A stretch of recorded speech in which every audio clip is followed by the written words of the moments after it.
Welcome to the Real English Talk podcast. This is the place where you learn real English from real conversations, so you can speak confidently in any situation. In today's episode, you're going to learn how to turn Netflix into powerful speaking practice without letting subtitles ruin your progress. By the end of this episode, you will know exactly how to watch Netflix actively, practice speaking naturally, and stop depending on subtitles that keep you stuck. If you want to transform your favorite shows into your personal English teacher, make sure to subscribe to the channel and turn on notifications so you never miss a lesson. Now, let's get started. Let's join our hosts. Hello and welcome back to Real English Talk.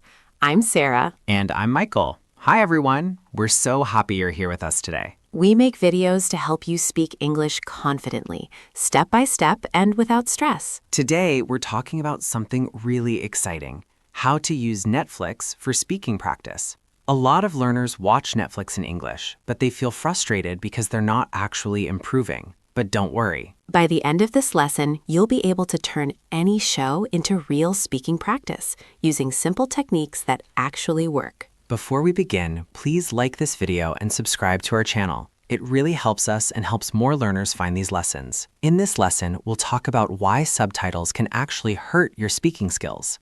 We'll learn the right way to use Netflix for octave practice, and we'll give you step-by-step techniques you can use starting today. We'll break everything into small, easy steps so it never feels overwhelming. You don't need to understand every single word to practice speaking. You just need the right approach and a little bit of consistency. And today, we'll give you the exact system we use with our students. So take a deep breath, relax, and let's get started. By the end of this episode, you'll know exactly how to make Netflix your speaking coach. Okay, Michael? Yes. So let me start with a question, Sarah. Have you ever noticed that students watch hours and hours of English TV shows, but when they try to speak, they still struggle? All the time. And I think I know why. They're watching passively. They sit on the couch, turn on the subtitles, and just watch. Their eyes are reading the subtitles the whole time, so their ears aren't really listening. Exactly. And that's the big problem. Subtitles feel helpful, but they can actually become a crutch. Your brain starts to rely on reading instead of listening. Right. And here's what happens. You read the subtitle, you understand what was said, and your brain thinks, great, I understood. But you didn't really hear it. You read it. And reading doesn't help speaking. If you want to speak English, you need to hear English. You need to train your ear, not just your eyes. So does that mean we should never use subtitles? No, not never. Subtitles can be useful, but only if you use them the right way. Let me explain.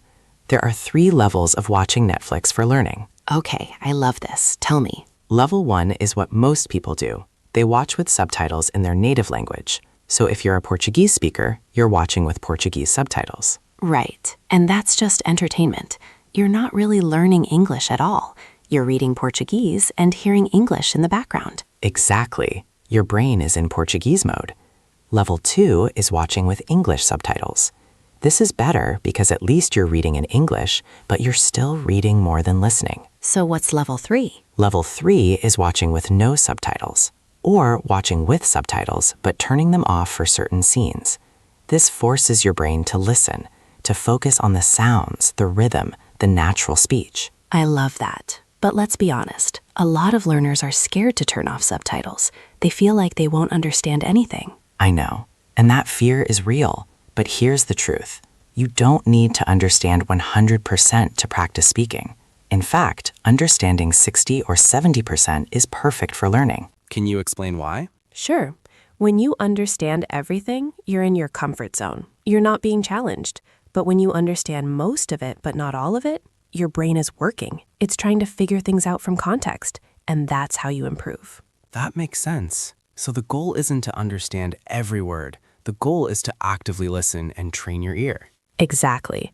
And now let's talk about how to use Netflix for speaking practice, because watching is only half of it. The other half is actually speaking. Right. So how do we do that? Okay, so here's the method. It's called the pause and repeat method. Pause and repeat. I like it. How does it work? Step 1. Choose a scene from a show you already know. It could be a scene you've watched before or a scene from a show you love. Why a scene we already know? Because you need context. If you already know the story, you don't have to stress about understanding the plot. You can focus 100% on the language. Got it. So step 1, choose a familiar scene. What's step 2? Step 2, watch the scene once with English subtitles, just to see the words and hear the pronunciation together. Okay, so we're using subtitles, but just for the first time. Exactly. Step 3, watch the same scene again, but this time with no subtitles. Focus completely on listening. So now we're training the ear. Yes. And step 4, this is the most important step. Pause after each line and repeat what the character said. Try to copy their pronunciation, their intonation, their rhythm. I love that. So you're not just listening passively, you're actively speaking, imitating native speakers. Exactly. And that's the secret. Most people watch Netflix and do nothing. But if you pause and repeat, you're actually training your mouth, your tongue, your speaking muscles. This is so practical. I want to give an example. Let's say I'm watching Friends, and Rachel says, "I can't believe you did that." Perfect. So you would pause, and then you say, "I can't believe you did that." But you're not just saying the words, you're copying her tone. If she sounds shocked, you sound shocked. If she sounds angry, you sound angry. Right, because in real life, it's not just about the words, it's about how you say them. Exactly. And this is something subtitles can't teach you. Subtitles show you the words, but they don't show you the emotion, the stress, the rhythm. So by pausing and repeating, you're learning the natural music of English. Yes, I love how you said that. The music of English. Okay, so let's recap the pause and repeat method. Step 1, choose a familiar scene. Step 2, watch once with English subtitles. Step 3, watch again with no subtitles. Step 4, pause after each line and repeat. Perfect. And here's a bonus tip. Record yourself. Oh, I love that. Why? Because when you record yourself, you can listen back and compare your pronunciation to the original. You'll hear the differences. Maybe you're speaking too fast or too slow, or your intonation is flat. And then you can adjust and try again. Exactly. This is how actors practice. They don't just read lines. They watch other actors, they imitate, they record themselves, and they improve. So we're basically becoming actors in our own learning. Yes. And here's the thing. You don't need to do this for a whole episode. Just 5 minutes a day is enough. Really? Just 5 minutes? Yes. Choose one short scene, maybe 2 or 3 minutes long, and practice it intensely. Pause and repeat each line 2 or 3 times. Do this every day for a week, and you'll notice a huge difference. I love that because it's not overwhelming. Anyone can find 5 minutes a day. Exactly. And here's another technique. It's called shadowing. Shadowing. What's that? Shadowing means you play the scene and you speak at the same time as the character. You try to match their speed, their pronunciation, their rhythm in real time. Oh, wow. That sounds challenging. It is, but it's also really effective because you're training your brain to think fast in English. You can't translate in your head when you're shadowing. You have to just speak. So it's like speaking without thinking. Exactly. And that's what fluency is. Speaking without thinking. Speaking automatically. Okay, so let me try to do this right now.